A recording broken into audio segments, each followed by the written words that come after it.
Hello students, कैसे हैं आप लोग। आज मैं एक न्यू टॉपिक लेके आई हूँ, कॉर्पोरेट सोशल रिस्पॉन्सिबिलिटी, जिसे हम बोलते हैं सीएसआर कमेटी, जो कि section 135 of the companies act 2013 में डिफाइन किया गया है। ओके, ये जो वीडियो है ये रिलेवेंट रहेगी CA, CS and CMA and other BCom MCom students. ठीक है, सो प्लीज आप इस टॉपिक्स को अच्छे से पढ़ना, इस टॉपिक को। एंड ये क्वेश्चन बहुत इंपॉर्टेंट है, जो एग्जाम में बहुत बार पूछा जाता है। इनमें से कोई एक ना एक क्वेश्चन एग्जाम में जरूर आता है, तो प्लीज बी केयरफुल हो कि आप अच्छे से पढ़िएगा, एक एक पॉइंट को ध्यान से समझना। ठीक है, और मैं आपको लास्ट में ये भी बताऊंगी इसमें से किस टाइप के जो है क्वेश्चन आपके एग्जाम में पूछे जाते हैं। So let's go started. Okay, सबसे पहले जो हमारा कॉर्पोरेट सोशल रिस्पॉन्सिबिलिटी का जो सेक्शन है ये कौन सी कंपनीज पे एप्लीकेबल होता है। तो सबसे पहले हम ये देखेंगे कि ये जो सेक्शन है ये कौन सी कंपनी पे एप्लीकेबल होता है। तो ये कौन कौन सी कंपनी पे एप्लीकेबल होता है, तो सबसे पहले हम इसकी एप्लीकेबिलिटी पढ़ते हैं। तो इसकी एप्लीकेबिलिटी क्या है, the section applies to a company including foreign company. ठीक है, ये जो सेक्शन है ये Indian company as well as foreign company पर भी एप्लीकेबल होता है। ठीक है, ओनली इफ सेटिस्फाई वन और more of the following criteria any financial year. ठीक है, ये सेक्शन जो है इंडियन कंपनी पे और फॉरेन कंपनी पे तभी एप्लीकेबल होगा जब इन फॉलोइंग क्राइटेरिया के अंदर कंपनी अगर आ जाती है किसी भी फाइनेंशियल ईयर के अंदर। ठीक है, तो इसका क्राइटेरिया क्या है, क्या क्या क्राइटेरिया है। सबसे पहला है जो कंपनी है उसका जो नेट प्रॉफिट है। ठीक है, नेट प्रॉफिट है, ये net profit of the company कितना होना चाहिए, 5 करोड़ और उससे ज्यादा होना चाहिए। और कंपनी की जो नेटवर्थ है वो 500 करोड़ और उससे ज्यादा होनी चाहिए। एंड जो कंपनी की टर्नओवर है वो 1000 करोड़ और उससे ज्यादा होनी चाहिए।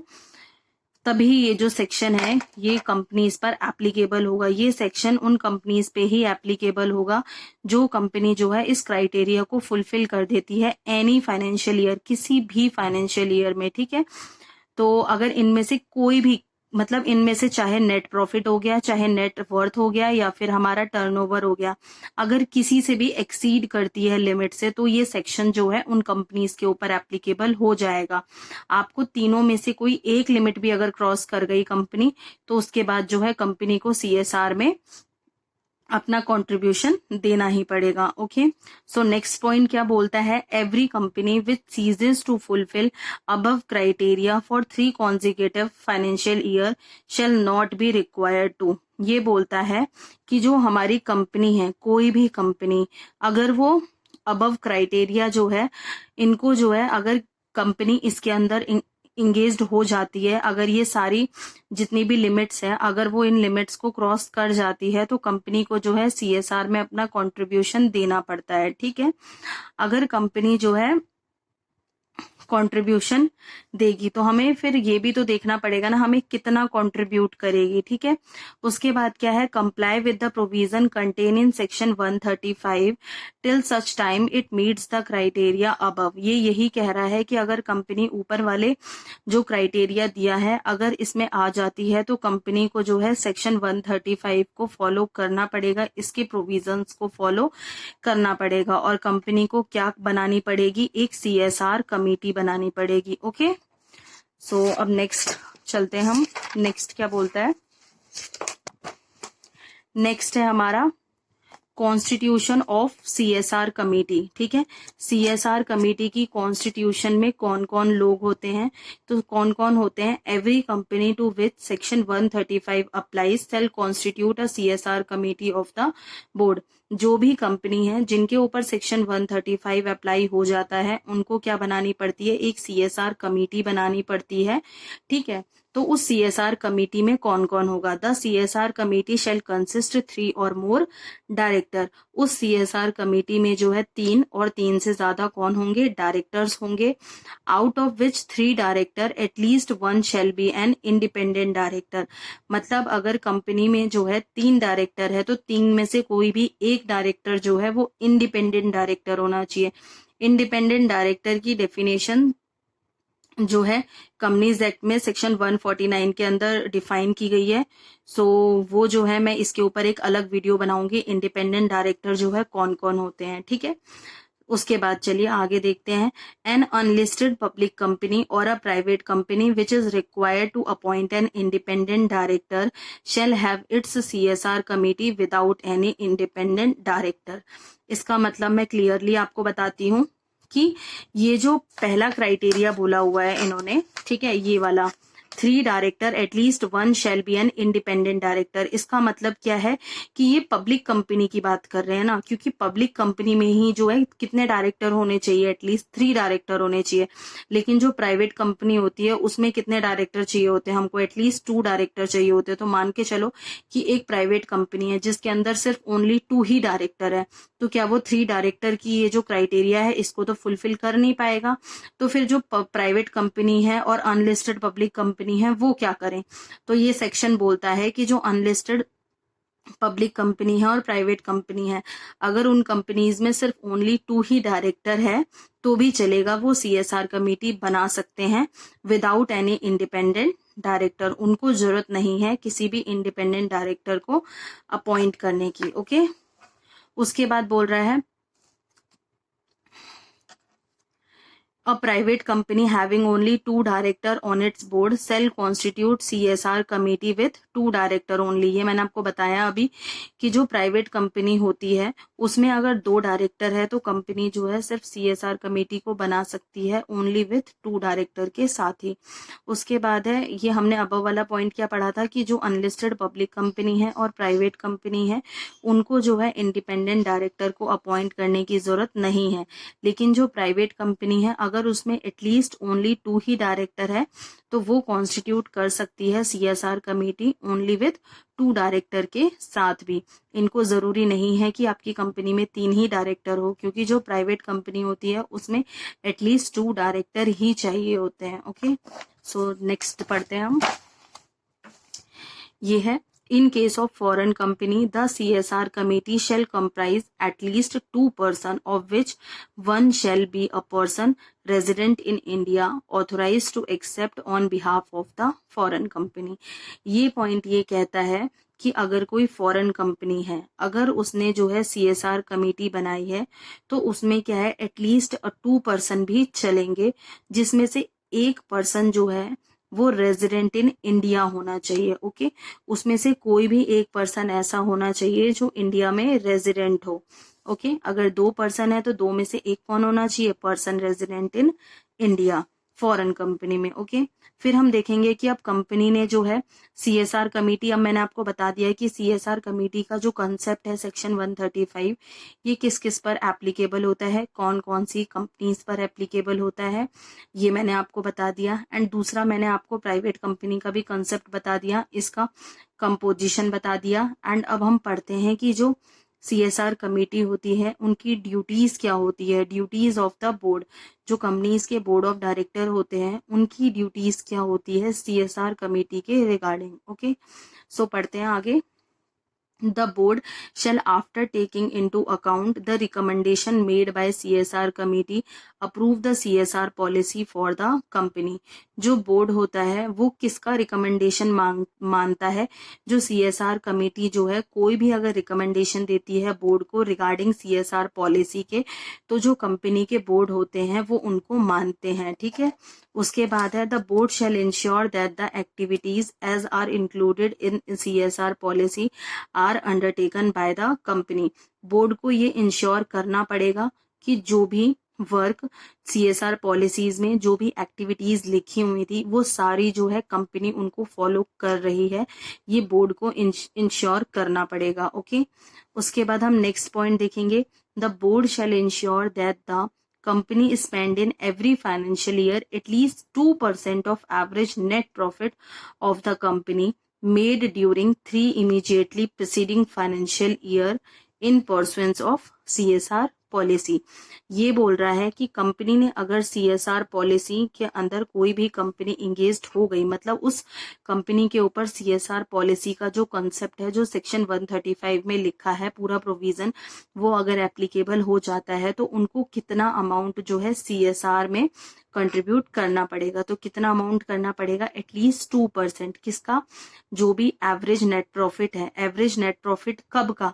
3 प्रीसीडिंग फाइनेंशियल ईयर, पिछले 3 जो इमीडिएटली प्रीसीडिंग फाइनेंशियल ईयर था उनका 2% क्या? Average net profit of the company, इनको जो है CSR में जमा कराना होगा। ओके, अब हम बात करते हैं नेट प्रॉफिट। ये जो नेट प्रॉफिट है ये कैसे कैलकुलेट होगा? ठीक है, तो हम नेट प्रॉफिट कैसे कैलकुलेट करेंगे?